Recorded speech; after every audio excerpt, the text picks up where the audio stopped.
from a simpler form, the fish.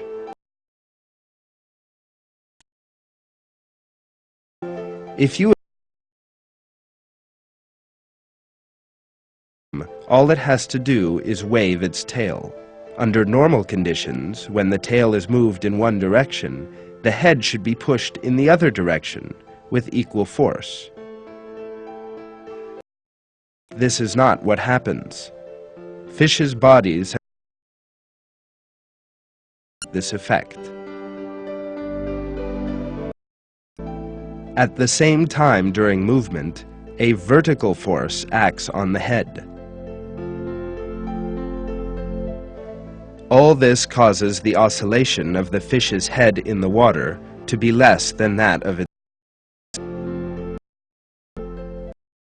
enabling the fish to move forward through the water. Quickly it moves forward depends on how it moves to the right and left of the axis to its backbone. The speed increases as the fin nears the axis and decreases as it moves away.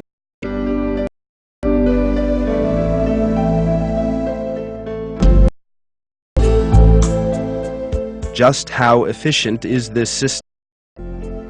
Observations have revealed that when a fish that's hanging immobile in the water, once frightened, is able to move at a very high speed.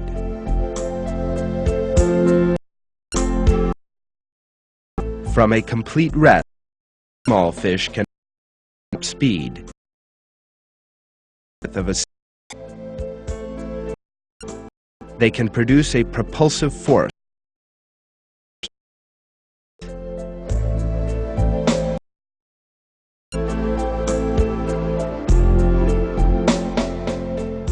There's an additional point that we mustn't ignore. Fish exhibit performance in water than that.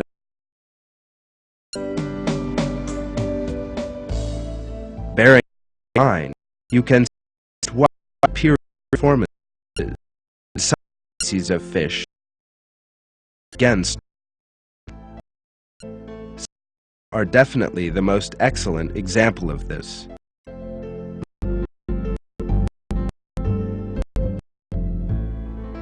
Salmon reaching the sea and ensure the survival of subsequent generations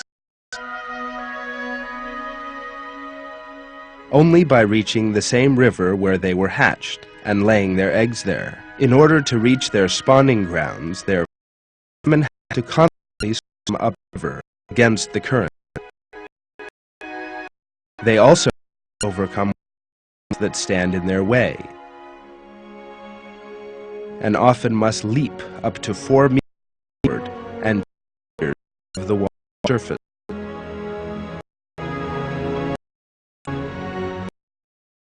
During this, leave the water speed of kilometers. At the end of such a leap, creatures. But after some falls, salmon continue on their way unharmed. Possess muscular and skeletal systems making such leaps would of course be unable to survive.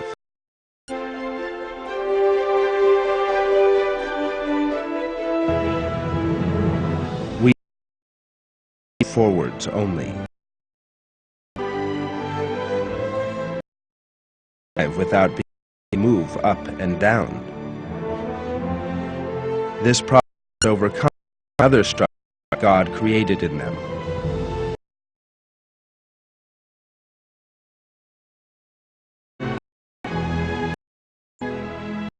Are able to swim or rise up to the surface.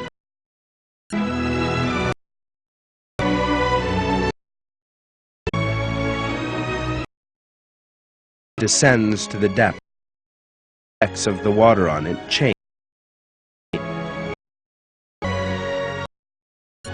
It adapts to different conditions at these various depths by reducing or increasing the amount of air swim. Fish's centers of gravity are generally positioned so as their swim bladder. In this way, in the event it loses its balance, only very small movements of its fins are needed to restore the desired position.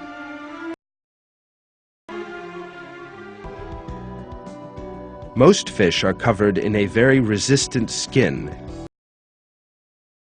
consisting of an upper and a lower layer. The upper contains glands that secrete mucus. Slippery or sticky texture helps reduce friction as the fish moves through the water. This permits fish to move faster.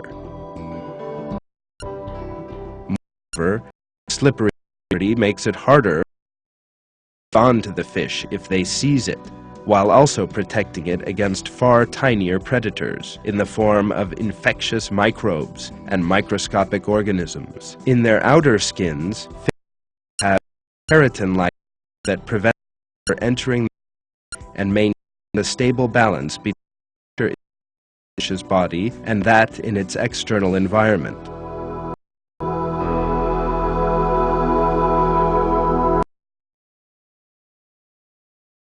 Were it not for this layer and cause its death. As we have seen, these systems must in order to facilitate fish's movement. The structures and functions of these systems are entirely different from and independent of. Any one is of no use without all the others, and any deficiency will spell death for the animal. For example, the mucus fluid must have specific levels of slipperiness and stickiness, and at the same time must also have the microbial properties. The fact that all these conditions are met, and not in an enormous chemical plant, but in a leader's thick under fish's skin, is a definite miracle. These requiring knowledge and skill, some of the proofs that God has created all these species of fish.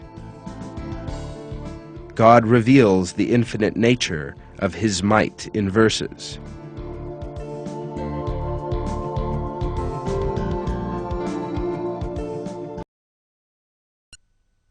Everything in the heavens and earth belongs to Him.